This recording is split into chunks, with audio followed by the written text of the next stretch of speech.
સુરત પોલીસના ઝોન 2 વિસ્તારમાં અને ઝોન 3 માં આવેલા લાલગેટ વિસ્તારમાં એસઓજી પોલીસે સાબરીનગર દાસ્તીપુરા વિસ્તારમાં કોમ્બિંગની કાર્યવાહી હાથ ધરી હતી। ઉચ્ચ પોલીસ અધિકારીઓ દ્વારા સરપ્રાઇઝ કોમ્બિંગ ડ્રાઈવ શરૂ કરવામાં આવી હતી। સુરત શહેરમાં ગુનાખોરી તથા અસામાજિક પ્રવૃત્તિઓ કરનાર ઇસમો વિરુદ્ધ કડકાઈ અને મક્કમતાથી કાર્યવાહી કરવા માટે સુરત શહેર પોલીસ કમિશનર દ્વારા તમામ સંવેદનશીલ પોલીસ મથકના અધિકારીઓને ખાસ સૂચના આપવામાં આવી છે। જેના ભાગરૂપે ઝોન 3 વિસ્તારમાં આવેલા લાલગેટ પોલીસ મથકમાં આવતા સાબરીનગર દાસ્તીપુરા સહિતની જગ્યા પર એસઓજી સાથે સ્થાનિક પોલીસે મોટી સરપ્રાઇઝ કોમ્બિંગ ડ્રાઈવ હાથ ધરવામાં આવી હતી।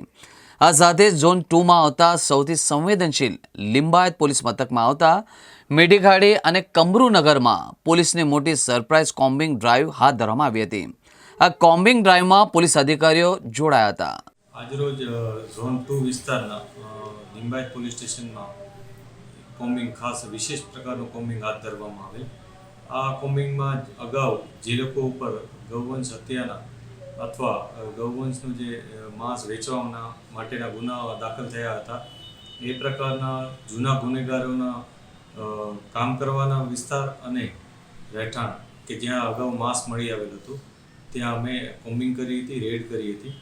આ કોમ્બિંગમાં લિંબાયત પોલીસ સ્ટેશનની ટીમની સાથે સુરત શહેરમાં અમારા જે બીજા એસીપી છે એ ઉપરાંત અમારી પોતાની ટીમ ઝોન 2ની અને સાથે સાથે એફએસએલના અધિકારી પણ હાજર રહ્યા હતા કે જેઓ ટેકનિકલ ગાઈડન્સ પણ આપ્યું હતું અને એ લોકોને આ બાબતે જેઓ વિશેષ પોતાની એક્સપર્ટીઝ ધરાવે છે તેઓ પણ સાથે રહ્યા હતા।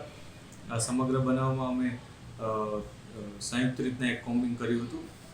તમામ જગ્યાએ તપાસ કરી હતી। હાલ કોઈ એવી કોઈ ગેરકાનૂની વસ્તુ કે ગેરવ્યાજબી વસ્તુ મળી આવેલ ન હતી, પરંતુ લોકોને અમે અપીલ પણ કરી હતી કે આવી કોઈ પણ વસ્તુનો કોઈ સંગ્રહ ન કરે અથવા આવા કોઈ પણ ગૌવંશની હત્યામાંનો કોઈ પણ બનાવ ન બને એની તકેદારી રાખે।